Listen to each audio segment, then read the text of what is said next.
कैसे हैं आप सभी? मैं ब्रजेश कुमार आपका आराधना इंस्टीट्यूट ऑफ एजुकेशन में बहुत स्वागत करता हूं। और आज का जो हमारा टॉपिक है वो अब्राहम लिंकन के ऊपर है, जो कि क्लास जो आपके लेने वाले हैं यहाँ पर स्टूडेंट रहे हैं वो, और अभी भी कोचिंग ले रहे हैं। और उन्होंने लास्ट ईयर ही 12th क्लास कंप्लीट किया फ्रॉम यूपी बोर्ड, और साथ के साथ वो कंप्यूटर कोचिंग भी ले रहे हैं यहाँ पे। तो मोस्ट वेलकम करेंगे हम मिस ज्योति का। Give him a warm welcome. Thank you very much for giving me an opportunity to introduce myself and my speech. My name is Jyoti. I standard 12th class from वैदिक कन्या inter college. तो मैं आपके सामने एक ऐसे इंसान की बायोग्राफी लाऊंगी जिसको आप जानते तो हैं पर पहचानते कोई नहीं है। नाम सब जानते हैं पर उनके बारे में शायद कोई भी नहीं जानता है। जहाँ तक है नाम सबको पता होगा, जनरली सबको ही पता होगा, पर उनके बारे में कोई नहीं जानता है। उन्होंने अपने जीवन में जो स्टार्टिंग की थी, अपने लाइफ की जो स्टार्टिंग की थी वो फेलियर के साथ की थी। जो उन्होंने अपने लाइफ की स्टार्टिंग की वो फेलियर के साथ की। हर रास्ते पे फेलियर उनके साथ ही रही, हर रास्ते पे फेलियर उनके साथ ही रही। और उन्होंने प्रूव करके भी दिखा दिया कि असफलता से ही सफलता प्राप्त होती है, मतलब असफलता ही सफलता की कुंजी होती है। उन्होंने इसे रियलिटी में चेंज कर दिया है, उन्होंने इसे रियलिटी में चेंज कर दिया है, उन्होंने प्रूव भी कर दिया इस चीज़ का। तो मैं उनकी बायोग्राफी बताऊंगी, उनका नाम नहीं बताऊंगी आपको, उनका नाम मैं आपको लास्ट में बताऊंगी जिससे आप जान सकें। मैं उनकी बायोग्राफी स्टार्ट करती हूँ, ज़्यादा लॉन्ग नहीं है, बहुत शॉर्ट है, बहुत शॉर्ट है, बस शॉर्ट में ही बताऊंगी सब कुछ। तो फर्स्ट है कि उनका जो फर्स्ट टाइम था तो उन्होंने सबसे पहले जिस दुख का सामना किया वो था उनका माँ का देहांत, जो 9 वर्ष की उम्र में हो गया था। 9 वर्ष की उम्र में उनकी माँ का देहांत हो गया, जिससे सबसे पहले उन्हें इसी दुख का सामना करना पड़ा था। उनके पिता नहीं चाहते थे कुछ भी कि वो पढ़ें लिखें, उनका पालन पोषण तो उन्होंने कर दिया, पर वो ये नहीं चाहते थे कि वो पढ़ें लिखें। वो चाहते थे वे उनके काम में हाथ बटाएं, ओनली उनका ही काम मतलब देखें और उनकी पास रहें, और कुछ नहीं चाहते थे। तो उनका पालन पोषण किया। जब वो 22 वर्ष के हुए तो उन्होंने पहली बार खुद का बिजनेस स्टार्ट किया, खुद का बिजनेस स्टार्ट किया। खुद का बिजनेस स्टार्ट करते ही उन्हें फेलियर ही हाथ में आई। खुद का बिजनेस जैसे फर्स्ट बार मतलब बिजनेस अपना चालू किया तो उन्हें फेलियर ही हाथ में आई। जब 23 वर्ष के हुए तो उन्होंने पहली बार राजनीति में कदम रखा। जैसे ही राजनीति में कदम रखा तो वैसे ही एक विधायक का चुनाव हार गए वो। मैंने पहले ही कहा था कि उन्हें फेलियर ही उनके रास्ते में मिली थी और फेलियर ही उनके साथ चली थी। हर रास्ते में उनका पीछा नहीं छोड़ा, उनके साथ चली और उनके साथ ही रही। तो 23 वर्ष की उम्र जब राजनीति में कदम रखा तो विधायक का चुनाव हार गए। और जब 24 वर्ष के हुए तो उन्होंने दोबारा मतलब दूसरी बार अपना बिजनेस स्टार्ट किया। तब भी असफलता, फेलियर ही उनके हाथ में लगी जाके, जहाँ तक है फेलियर ही लगी जाके। 26 वर्ष के हुए तो उनकी पत्नी का देहांत हो गया। 26 वर्ष के हुए तो उनकी पत्नी का देहांत हो गया, जिसके चलते 27 वर्ष की उम्र में नर्वस ब्रेक डाउन एक बीमारी का शिकार हो गए। वो नर्वस ब्रेक डाउन एक बीमारी का शिकार हो गए जो बहुत भयंकर होती है शायद। तब भी उन्होंने हार नहीं मानी। 27 वर्ष की उम्र में एक स्पीकर का चुनाव लड़ा।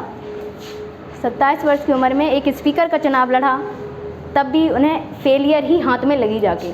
27 वर्ष की उम्र में भी उन्हें फेलियर ही हाथ में लगी जाके। और जब 31 वर्ष के हुए तो उन्होंने पहली बार एक इलेक्टर का चुनाव मतलब उसमें लड़ा, उसमें भी उन्हें फेलियर ही हाथ में लगी। मैंने पहले ही कहा था कि रास्ता उनका जो चल रहे थे ना उसमें उनके फेलियर बिल्कुल साथ साथ चल रही थी, पीछा छोड़ने का नाम नहीं ले रही थी वो, पीछा छोड़ने का नाम नहीं। जो इलेक्टर का चुनाव लड़ा उसमें भी फेलियर ही हाथ में लगी 31 वर्ष की उम्र में। 39 वर्ष की उम्र में उन्होंने अमेरिका कांग्रेस के जो चुनाव था उसमें भी उन्होंने लड़ा और उसमें भी हार ही मिली। अमेरिका जो मतलब उसमें भी उन्हें चुनाव लड़ा तो उसमें भी हार ही मिली। 46 वर्ष की उम्र में उन्होंने एक सीनेट का चुनाव लड़ा, जो वहाँ का शायद एक चुनाव होता होगा अमेरिका का। उन्होंने एक सीनेट का चुनाव लड़ा, उसमें भी असफल ही हुए। 46 वर्ष की उम्र में उपराष्ट्रपति का चुनाव लड़ा, उसमें भी फेल हुए। और दूसरी बार 49 की उम्र में जब उन्होंने सीनेट का चुनाव दोबारा से लड़ा तो दोबारा से जब सीनेट का चुनाव लड़ा, एक बार असफल हुए, दूसरी बार प्रयास किया उन्होंने, ट्राई किया दूसरी बार, उसमें भी असफल ही हुए। इतनी सारी असफलता उनके साथ रही पर उन्होंने हार नहीं मानी। उन्होंने हार नहीं मानी, मतलब अगर उनकी जगह और कोई होता तो कहता कि शायद इतनी असफलता मिली है, अब कौन सी सफलता मिल रही है जाके। तो उन्हें आस नहीं छोड़ी सफल होने की, वो करते गए, चलते गए, अपने रास्ते पे चलते गए। शायद ही कोई व्यक्ति होगा जो इतनी मतलब असफलता पाने के बाद उच्च पद, सर्वोच्च उच्च पद, राष्ट्रपति जैसे पद के उम्मीदवार बनने की बात सोचेगा। पर उन्होंने सोची, इतनी सारी असफलताओं को हराकर पहली बार वर्ष 1861 में जब 51 वर्ष के हुए, वो जब 51 वर्ष के हुए तो पहली बार उन्होंने राष्ट्रपति का चुनाव खड़े हुए, उसमें लड़े और जीते भी, तथा USA अमेरिका, संयुक्त राज्य अमेरिका के 16वें राष्ट्रपति बनकर, जो कहते हैं नहीं 16वें राष्ट्रपति बनकर उन्होंने ये साबित किया कि वह उस पद के लिए सर्वाधिक उपयुक्त थे। और उन्होंने साथ ही इसे ही प्रूव किया कि असफलता से घबरा जाने वाले व्यक्तियों के लिए एक ऐसा एग्जाम्पल छोड़ गए हैं जिसे हम सीख भी सकते हैं और अपने जीवन में अपना भी सकते हैं। मैं उनका नाम बताऊंगी, अब्राहम लिंकन, जो अमेरिका के 16वें राष्ट्रपति बने थे।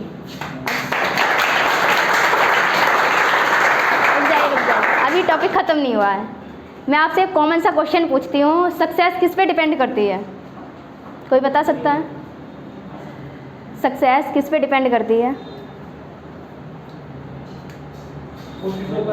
किस पे? कोशिश, ट्राई। और कोई?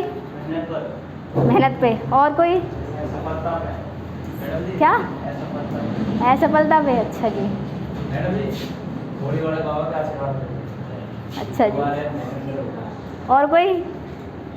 सफलता ना इस पे डिपेंड नहीं करती है कि कड़ी मेहनत से मिल जाती है, तो एक उसके किसान के पास होती है जाके सफलता, जो 4 बजे उठता है और हल चलाता है जाके, उससे भी होती। और अगर आप लोगों का मीन होता नॉलेज, तो नॉलेज एक ज्ञानी के पास भी होती है, उसके पास होती जाके। सफलता ना 4 पॉइंट पे डिपेंड करती है, 4 थिंग्स पे डिपेंड करती है। सक्सेस इन लाइफ, 4 टिप्स, 4 मंत्र उस पर डिपेंड करती है, जो मैं आपको बताऊंगी। फर्स्ट है, I have a great aim. Sir ने पहले ही बताया था कि सपने बड़े से बड़े देखो, पर धरती पे रह के ही देखो, आसमान में उड़ के नहीं, धरती पे रह के देखो। सपने हमेशा बड़े से बड़े देखो, तभी तो कुछ कर पाओगे। सेकंड है, I will continuously acquire knowledge. शिक्षा हमें कहीं से भी मिल सकती है, छोटों से मिल सकती है, बड़ों से मिल सकती है, माता पिता से मिल सकती है, टीचर से मिल सकती है, सोसाइटी से मिल सकती है, रिलेशन में मिल सकती है। बस उसे ऑब्जर्व करने की ज़रूरत होती है, हमें लेने की ज़रूरत होती है उसे, चाहे कहीं से भी मिलती हो उसे लेने की ज़रूरत होती है। बस बहुत से ऐसे होते हैं कि छोड़ ही देते हैं, जिसे समझ नहीं होती है। तीसरा पॉइंट है,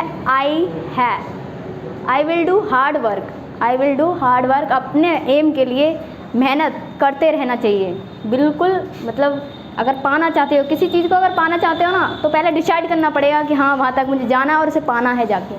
और 4 पॉइंट है, I will pressure and succeed.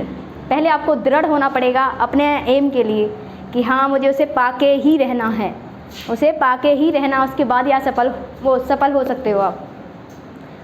तो मैं बस यही कहूँगी, जो अनसक्सेसफुल होते हैं और सक्सेसफुल लोग होते हैं उनमें ना, जो सक्सेसफुल लोग होते हैं उनमें एक बात कॉमन होती है, वो टेंशन, डिप्रेशन, जितनी भी प्रॉब्लम होती है ना, चाहे कैसी भी प्रॉब्लम हो, फैमिली प्रॉब्लम हो, सोसाइटी प्रॉब्लम हो, कॉलेज प्रॉब्लम हो, कोई सी प्रॉब्लम हो, वो उनके आगे घुटने नहीं टेकते, बल्कि उनका सामना करते हैं। उन्हें अपने आगे घुटने टेकने पे मजबूर कर देते हैं, उनका सामना करते हैं बहुत अच्छी तरह से, तभी जाके वो सक्सेस हो सकते हैं जाके। ठीक है, तो बस मैं इतना ही कहना चाहूँगी कि जो भी करो, फोकस करो, पॉइंटों पे फोकस करो, एक पे नहीं कि एक के बल पे, मेहनत के बल पे कुछ नहीं मिलता। पूरे पॉइंट के अपनी दृढ़ होके अपने जो एम है उसके लगन और साहस चाहिए उसके लिए। हम कर सकते हैं, हर कुछ कर सकते हैं, दुनिया में ऐसी कोई चीज़ नहीं जिसे नहीं कर सकते, सब कुछ कर सकते हैं, बस उसके लिए दृढ़ होना पड़ेगा, डिसाइड करना पड़ेगा। तो मैं बस यही कहूँगी कि फोकस करो उन पॉइंटों पे, जो आप करना चाहते हो वो ज़रूर मिलेगा, बस एक बार फोकस करके देखो। Thank you all of you.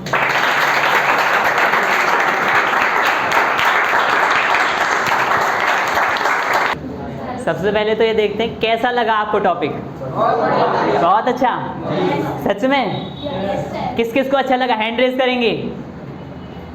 ऐसा लग रहा है कम अच्छा लगा है। आधे आधे हाथ ऊपर हैं, पूरे करो ना इस तरीके से। बहुत अच्छा लगा, इन्हें ज़्यादा अच्छा लगा है। Okay, thank you so much. आपने बायोग्राफी सुनी, आपको बहुत अच्छा लगा, लेकिन कोई इसका कंक्लूज़न बताना चाहेगा? एनीवन? कोई भी? हमें, आप खड़े हो सकते हैं। हाँ जी, आप बोलिए। असफलताओं से हमें कभी हार नहीं माननी चाहिए, बिल्कुल सही। Sit down, thank you. और कोई?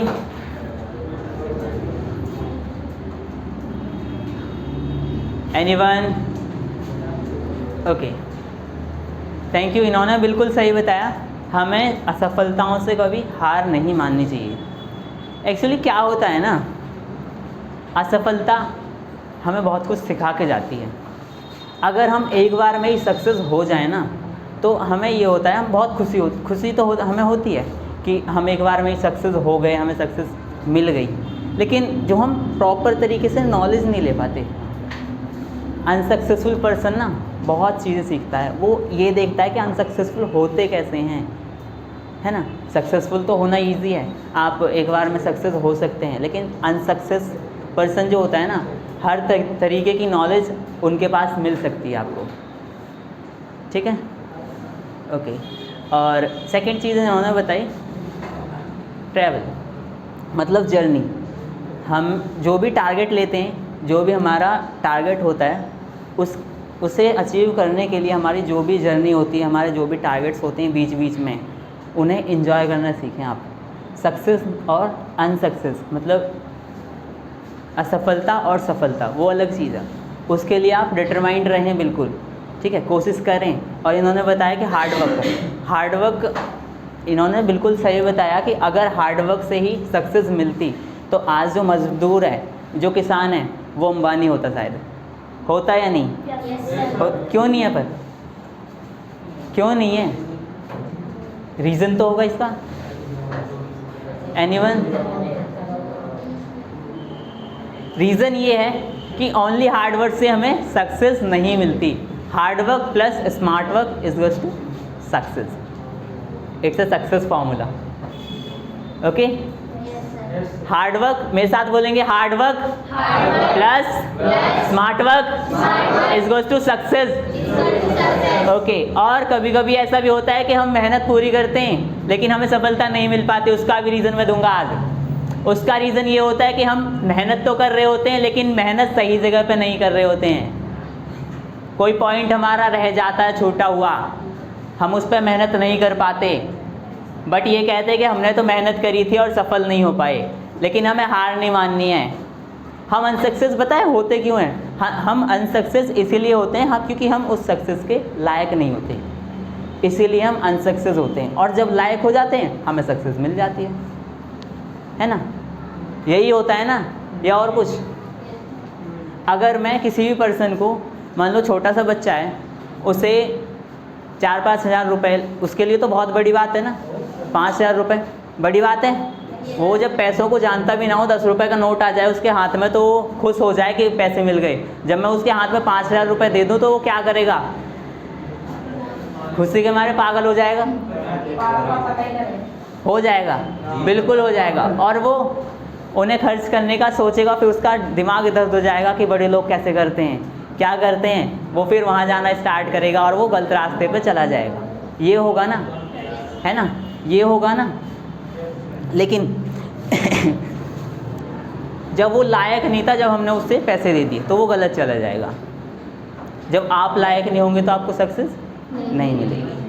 और उससे भी आपको एक पॉइंट था यहाँ पे कि गलत चला जाएगा, तो आपको गलत नहीं लेना है। सक्सेस हमें बहुत कुछ सिखा के जाती है। ऐसे भी पॉइंट हमें सिखा के जाती है जो कि अनसक्सेस हमें ऐसे भी पॉइंट सिखा के जाती है जो कि सक्सेस कभी नहीं सिखा पाती। अनसक्सेसफुल पर्सन, बहुत से जितने भी जीनियस हुए हैं आज दुनिया में, वो कभी ना कभी अनसक्सेस ज़रूर हुए हैं, है ना। जब जाके इतनी बड़ी सक्सेस पे पहुँचे हैं वो, उन्होंने मेहनत की है, उन्होंने कभी हार नहीं माना, है ना। अगर वो एक बार में हार मान जाते थे क्या वहाँ तक पहुँचते? सोच के देखो आप एक बार, पहुँचते क्या? तो आप क्यों एक बार में हार मान जाते हो, डिमोटिवेट हो जाते हो? एक बार में ही कोशिश की और बोल देते हैं अब नहीं करना, बस हो गया। ऐसा क्यों होता है? आप इंसान नहीं हो या वो इंसान नहीं है? आप बताएं मुझे। दोनों इंसान हैं? फिर फर्क कहाँ है? फर्क कहाँ है? हार तो मान जाते हैं, लेकिन फ़र्क है सोच में, थिंकिंग में। वो सोच मजबूत रखते हैं, हमें चाहिए तो चाहिए, लेकिन नॉर्मल हम क्या करते हैं, हो जाएगा तो हो जाएगा, वरना कोई बात नहीं। ये सबसे बड़ा रीज़न है हमारे पास। जब तक जितने भी ऑप्शंस होंगे ना, हम उतनी ही हारते रहेंगे, उतना ही हारेंगे हम। जब हमारा एक टारगेट पक्का होगा ना कि यही बनना है मुझे, जब आप पहुँचेंगे ही, एक बार फेल होंगे, 2 बार फेल होंगे, पर आप पहुँचेंगे ही सही वहाँ पे। ठीक है, ये होता है हमारा माइंड सेट। ठीक है, क्लियर है? Okay, thank you so much.